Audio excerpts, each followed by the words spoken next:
నమస్తే, welcome to 9+ news. నేను సంగీత. POCSO కేసులో అరెస్ట్ అయిన బండి భగీరథ్ వ్యవహారంలో దర్యాప్తు ఇప్పుడు కీలక మలుపు తిరిగింది. శనివారం రాత్రి పోలీసుల ముందు లొంగిపోయిన భగీరథ్ ను విచారించి కోర్టు ఆదేశాలతో రిమాండ్ కు తరలించారు. ఇప్పుడు ఈ కేసులో కీలక పాత్రధారులుగా భావిస్తున్న భగీరథ్ స్నేహితులపై పోలీసులు పూర్తి స్థాయిలో దృష్టి సారించారు. వారి విచారణతోనే మరిన్ని వాస్తవాలు వెలుగులోకి వచ్చే అవకాశం ఉంది. బాధితురాలి వాంగ్మూలం, ఆమె తల్లి ఇచ్చిన ఫిర్యాదు ఆధారంగా పోలీసులు భగీరథ్ ను సుదీర్ఘంగా ప్రశ్నిస్తున్నారు.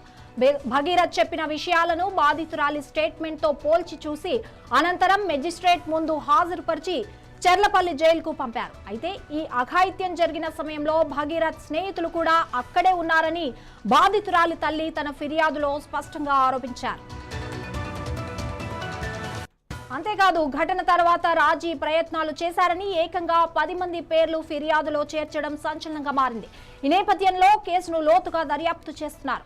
ఆ 10 మంది స్నేహితులను విచారించాలని పోలీసులు నిర్ణయించారు. ఫిర్యాదులో పేర్కొన్న 10 మంది స్నేహితులను విచారించడం ద్వారా ఈ కేసులో అసలు ఏం జరిగిందనే దానిపై పూర్తి స్పష్టత వస్తుందని దర్యాప్తు అధికారులు భావిస్తున్నారు. వారి వాంగ్మూలాలను నమోదు చేశాకే తదుపరి చర్యలు తీసుకోనున్నారు. పోక్సో చట్టం కింద నమోదైన ఈ కేసులో ప్రమేయం ఉన్న ప్రతి ఒక్కరిని విచారించి చట్టపరమైన చర్యలు తీసుకుంటామని సైబరాబాద్ పోలీసులు స్పష్టం చేశారు. వారి స్టేట్మెంట్ ఈ కేసు దర్యాప్తులో అత్యంత కీలకంగా కానుంది. దీనికి సంబంధించి మరిన్ని డీటెయిల్స్ సిఎస్ఆర్ అందిస్తారు. సిఎస్ఆర్, దీని గురించిన అప్డేట్ ఏంటి? బండి భగీరథ కేసుకు సంబంధించి పోక్సో కేసు పెట్టిన తర్వాత అతన్ని రిమాండ్ పంపించడం, జైలు తరలించడం అన్ని జరిగిపోయిన తర్వాత ఈమె ఆ బాధితురాలి తల్లి ఇచ్చిన ఫిర్యాదు మేరకు భగీరథతో పాటు అతని స్నేహితులు ముందుగా 10 మంది ఉన్నారని చెప్పారు. ఆ తర్వాత 7 పేర్లను కూడా చెప్పి ఆ 7 కూడా నిందితులుగా చేర్చాలి, ఎందుకంటే తన కూతుర్ని హింస పెట్టిన వాళ్ళలో భగీరథ్ తో పాటు ఆయన స్నేహితులు కూడా 7 ఉన్నారు అని చెప్పి ఆ బాధితురాలి తల్లి ఇచ్చినటువంటి ఫిర్యాదు వాంగ్మూలం మేరకు మరలా భగీరథ స్నేహితులను 7 కూడా తీసుకొచ్చి పోలీసులు విచారిస్తున్నట్టుగా మనకు సమాచారం ఉంది. అయితే దీన్ని పోలీసులు ఏమీ అధికారికంగా ప్రకటించలేదు. వాళ్ళ విచారణ పూర్తయిన తర్వాత లేకుంటే ఎవరైనా కానీ ఇది బలమైన వీళ్ళు కూడా బాధితులు వీళ్ళు కూడా నేరానికి పాల్పడ్డారని ఏమాత్రం ప్రాథమికంగా రుజువైనప్పటికీ కూడా రుజువైతే తప్పకుండా భగీరథ్ తో పాటు ఆ 7 కూడా కేసు పెట్టి వాళ్ళని కూడా జడ్జి ముందుకి హాజరుపరిచేటువంటి అవకాశం కూడా ఉంది. అయితే దీనికి ఇంట్రాగేషన్, విచారణ ఇవన్నీ జరుగుతున్నాయి కనుక మరికొంత సమయం పట్టేట్టు ఉంది సంగీత. అయితే ఇప్పుడు ఒకవేళ నేరం రుజువైతే వీళ్ళని కూడా అరెస్ట్ చేసే ఛాన్సెస్ ఏమైనా ఉంటాయా పోక్సో కేసు కింద? తప్పకుండా పోక్సో కేసు కింద అరెస్ట్ చేయటమే కాకుండా ఇప్పుడు కొత్తగా పెట్టినటువంటి 64 సెక్షన్ 64 క్లాస్ 2 ప్రకారం వాళ్ళ మీద కూడా ఇదే కేసులు, అంటే బండి భగీరథ మీద ఎన్ని కేసులు అయితే ఎన్ని సెక్షన్లు అయితే పెట్టారో 5 సెక్షన్లు ఉన్నాయి.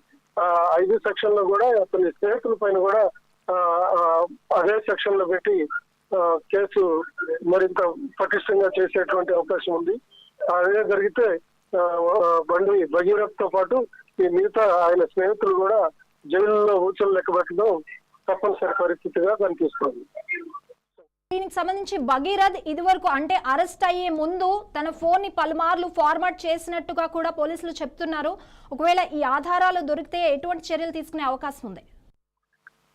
ఆధారాలు దొరికితే తప్పకుండా అరెస్ట్ చేస్తారు, కేసు పెడతారు, జడ్జి ముందు హాజరుపరుస్తారు, తర్వాత జైలుకు పంపిస్తారు. అందులో ఎలాంటి సందేహం లేదు.